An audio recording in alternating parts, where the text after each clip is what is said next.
انصاف کرتی ہے۔ ایسے میں ابھی ہماری یہ ڈیمانڈ ہے کہ ہمارے بھائی نذیر مسیح جو شہید ہوئے ہیں ان کے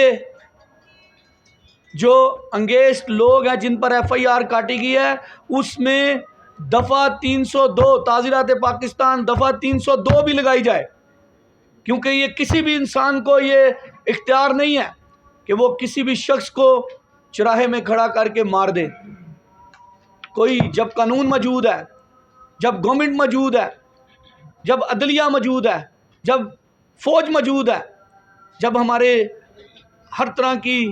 لا اینڈ آرڈرز کی ایجنسیز موجود ہیں جہاں سے سب کچھ انصاف ہو سکتا ہے، مل سکتا ہے،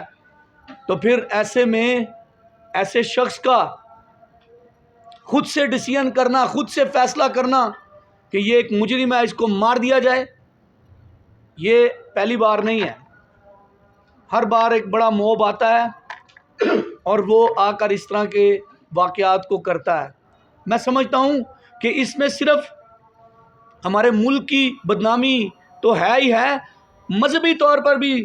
ہم اسلام کی بھی بدنامی کر رہے ہیں۔ ہم جانتے ہیں اسلام کی، ہم نے بچپن سے اسلامیات پڑھی ہے، ہم پڑھتے آئے ہیں،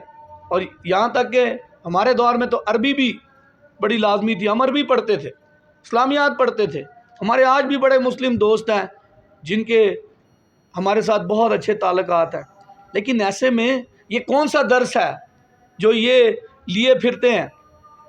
کس درس کے تحت انہوں نے یہ ثابت کیا کہ وہ ایک مسلمان ہیں، اور مسلمان ہونے کے ناطے اس نے ایک انسانیت کو بھی سامنے نہ رکھا اور ایک شخص کو بربریت کر کے اسے شہید کر دیا گیا۔ ایسے میں پہلی تو ہماری آج آپ سے یہ درخواست ہے کہ جس شخص نے یہ کیا ہے ان کی ایف آئی آر میں 302 تعزیرات پاکستان 302 بھی ایڈ کر دی جائے، کیونکہ یہ اب وہ شخص اس دنیا سے رخصت ہو گیا ہے۔ اس لیے آپ سے گزارش ہے کہ 302 کا اضافہ کیا جائے، اور جو ہجوم کی جانب سے ان کے گھر کو اور ان کی فیکٹری کو جلایا گیا ہے ان کو مالی طور پر گورنمنٹ جو ہے وہ ریلیف دے۔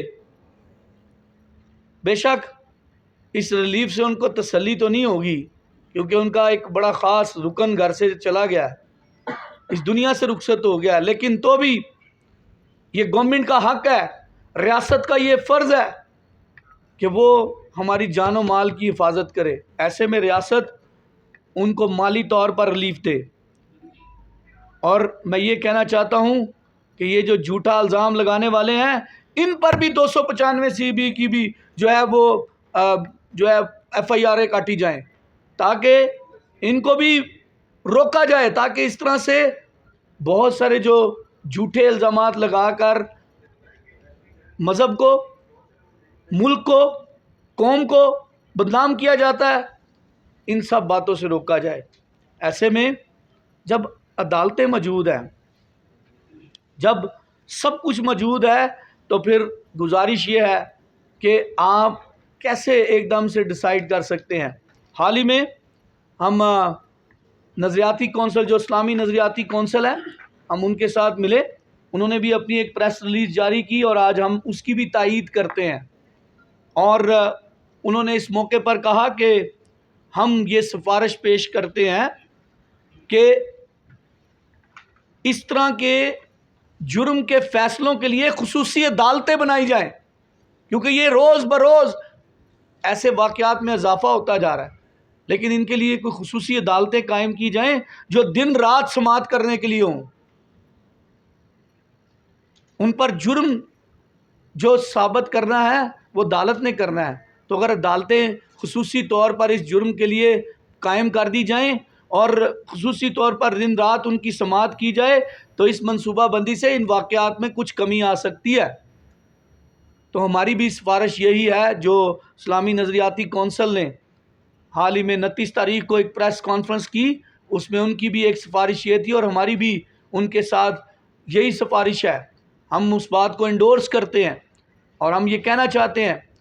کہ ہم اسلامی نظریاتی کونسل کے ساتھ اس بات میں ان کے ساتھ کھڑے ہیں، کیونکہ ہم سمجھتے ہیں کہ اگر قانون کو ہاتھ میں لینا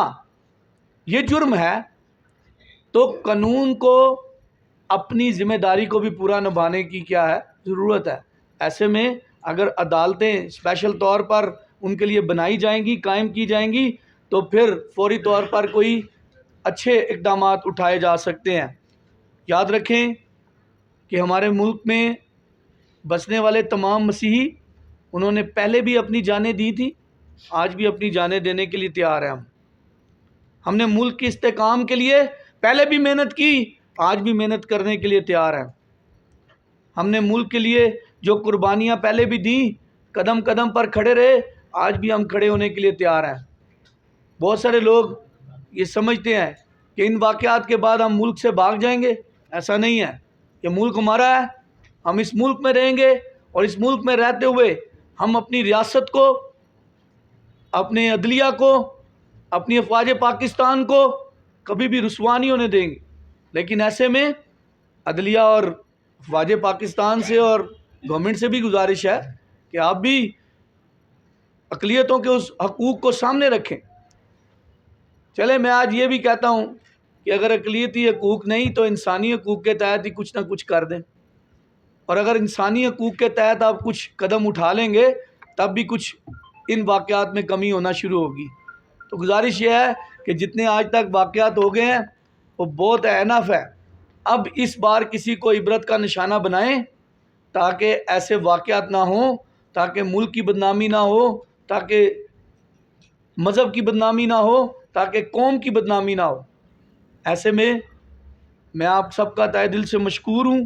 کہ آپ سب یہاں پر کوریج کے لیے آئے، لیکن میں آپ سے گزارش کرنا چاہتا ہوں کہ ضرور ہمارے اس پیغام کو پہنچائیں کہ ہم چاہتے ہیں کہ آپ 302 ہے اس کو ایڈ کر دیں۔ دوسری بات، ہم خصوصی عدالتوں کی ڈیمانڈ کر رہے ہیں۔ تیسری بات، ہم ان کی جو مالی سپورٹ ہے جو کہ ان کا حق ہے ان کو دیں، گورنمنٹ جائے وہاں پر۔ اور پھر مطالبہ یہ بھی ہے کہ وہاں پر ابھی تک کوئی بھی جو ہے ذمہ دار شخص، آئی جی کو آپ نے بھیج دیا اور ان کی سمائل آپ ذرا دیکھیں کہ ادھر افسوس کا موقع ہے اور وہ ہنس رہے ہیں، تو خدا را کسی ذمہ دار شخص کو بھیجیں۔ اور میں مریم نواز صاحبہ سے بھی گزارش کروں گا جو ہماری وزیر اعلیٰ پنجاب ہیں، آپ کی بھی کچھ ذمہ داریاں ہیں، ہماری کمیونٹی کے بہت سارے لیڈر آپ کے ساتھ کھڑے ہیں اور بہت سارے لوگوں نے آپ کے پیچھے بہت قربانیاں دی ہوئی ہیں۔ آج آپ سے بھی گزارش ہے، آپ بھی خدا را مہربانی کر کے جائیں وہاں پر، کم از کم خاندان کے ساتھ تعزیت ہی کر لیں۔ اب تو وہ شخص بھی مر گیا، اب تو وہ شخص شہید ہو گیا، ابھی آپ جا کر ان کے ساتھ تعزیت کر لیں۔ تو خدا را ہم اپنے ملک میں ہیں، ہمیں یہ احساس نہ دلایا جائے کہ ہم اپنے ملک میں نہیں ہیں، لیکن ہم ہمیشہ آپ کو یاد دہانی کراتے رہیں گے۔ پہلے بھی ہمارے بزرگوں کی قربانیاں ہیں، بیٹیوں کی قربانیاں ہیں، ماؤں کی قربانیاں ہیں، بچوں کی قربانیاں ہیں، لیکن خدا را اس واقعہ کو، ان چیزوں کو کہیں تو سٹاپ کریں، کہیں اس کا اینڈ کریں، اور کسی ایک کو عبرت کا نشانہ بنا کر ان سارے سلسلوں کو روکنے کی کوشش کی جائے۔ آج صرف آپ سے یہ گزارش تھی، میری گزارش ہے بشپ صاحب آپ بھی چند ایک باتیں